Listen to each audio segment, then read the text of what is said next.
मंडल report पूरे देश में और तमाम स्टेटों में लागू हुई, मगर जम्मू कश्मीर में लागू नहीं हुई। जम्मू कश्मीर में जितनी भी सियासी पार्टियां थीं जिन्होंने यहाँ हुकूमत की, और उस वक्त तो नेशनल कॉन्फ्रेंस थी, लेकिन उन्होंने भी इसको लागू नहीं किया।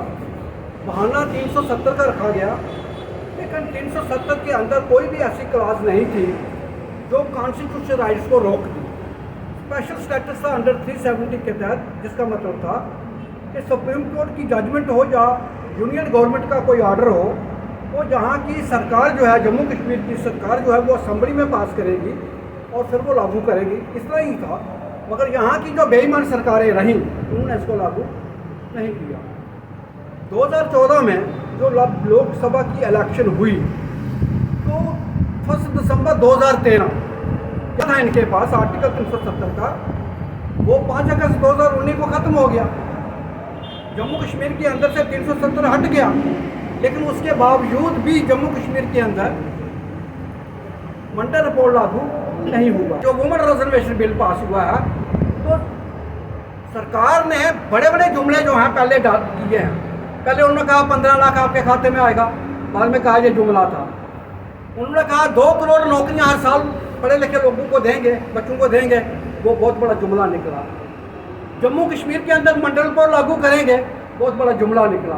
दरभंगा में वो एम्स कॉलेज बना दिया गया, वो बहुत बड़ा जुमला निकला। रानी महादेवी रेलवे स्टेशन की बड़ी मशहूरी हो रही है, वो पूरे मध्य प्रदेश में नहीं है, बहुत बड़ा जुमला निकला। और जो वुमेन रिजर्वेशन है, ये जुमलों का बाब निकला। इसमें जो वुमेन रिजर्वेशन है, वुमेन रिजर्वेशन में उन्होंने 2 कंडीशनें लगाई हैं। एक तो उसमें SC ST OBC की कोई रिजर्वेशन नहीं है। दूसरा उन्होंने ये कहा है कि पहले सेंसस कराएंगे और फिर डिलिमिटेशन कराएंगे, फिर वुमेन रिजर्वेशन पे लागू होगा। आप ये बताओ कि जो सेंसस है वो तो आज़ादी के बाद कभी हुई ही नहीं, और सेंसस के खिलाफ तो बीजेपी हर 2 दिन के बाद सुप्रीम कोर्ट में जाती है। बिहार में सेंसस हुई, उन्होंने डाटा शोट वो रिलीज भी कर दिया है, लेकिन फिर भी वो सुप्रीम कोर्ट में गए हैं कि ये जो डाटा रिलीज हुआ है इसके खिलाफ गए हैं। तो यानी बीजेपी जो है वो सेंसस के खिलाफ है, तो ये बीजेपी सेंसस करवाएगी नहीं। जो कंडीशन है वुमेन रिजर्वेशन में कि पहले सेंसस करवाएंगे, तो वो बीजेपी सेंसस करवाएगी नहीं। जब सेंसस नहीं करवाएगी, डिलिमिटेशन होगी नहीं, तो वुमेन रिजर्वेशन लागू हो गई नहीं। ये है इन्वेस्टमेंट जिसमें कोई पैसा नहीं है, सिर्फ झूठ का पलंदा है और जुमलों का बाप है। लास्ट में क्या स्ट्रेटजी रहेगी आगे? AIBC जो है, all India bankers council union का अब नया एक प्रिंसिपल है कि जो भी प्रॉब्लम है उनको सॉल्व करने का एक ही तरीका है कि वो जो लोगों के पास वोट का राइट है, उस वोट के राइट को सही ढंग से इस्तेमाल किया जाए। और हमारी AIBC का प्रिंसिपल है कि आने वाली इलेक्शन में वोट हम अपने लिए डालेंगे, अपने बच्चों के लिए डालेंगे, आने वाली जनरेशन के लिए डालेंगे, नहीं तो नहीं डालेंगे। जिस प्रिंसिपल के तहत हम वोट डालेंगे, इसी से हम अपनी एंटी OBC जो फोर्सेस हैं उनको हम डिस्पेल करेंगे। ये हमारा पूरा विश्वास है और दृढ़ निश्चय से काम करेंगे।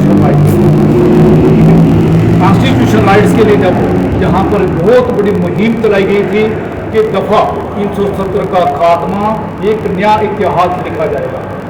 और आज देख रहे हैं कि दफ़ा 370 टूटने के बाद क्या हालात हुए हैं लोगों के, कितने जहाँ पर क्राइम बढ़े हैं, कितनी हमारे अनएम्प्लॉयमेंट बढ़ी है, और बात से कितनी इंटरफेरेंस बढ़ी है। आज हम किसी भी बात को ले लें, चाहे स्मार्ट सिटी की बात करें, चाहे कहीं की बात करें, आज आपको जो उनके कंट्रैक्टर हैं वो बात करें, बहुत बड़ा जो धोखा है वो कॉन्स्टिट्यूशनल राइट्स को लेकर है। वो है SC ST OBC की बात करें या अपनी बात करें।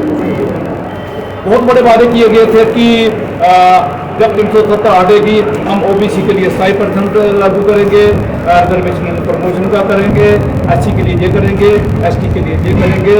और मैं ये आज कहना चाहूँगा, खास तौर पर कहना चाहूँगा, तीनों तबका जात को बहुत ज़्यादा मार लगी है, बहुत ज़्यादा इनको कुचला गया है। चाहे ST की बात करें, उनके स्टेटस को कुचला गया, जो पहाड़ी और अनकॉन्स्टिट्यूशनली ये रेवड़ियों की तरह रिजर्वेशन बांटी गई। आपको पता है, हम मंडल कमीशन की बात करें, 40-42 साल के बाद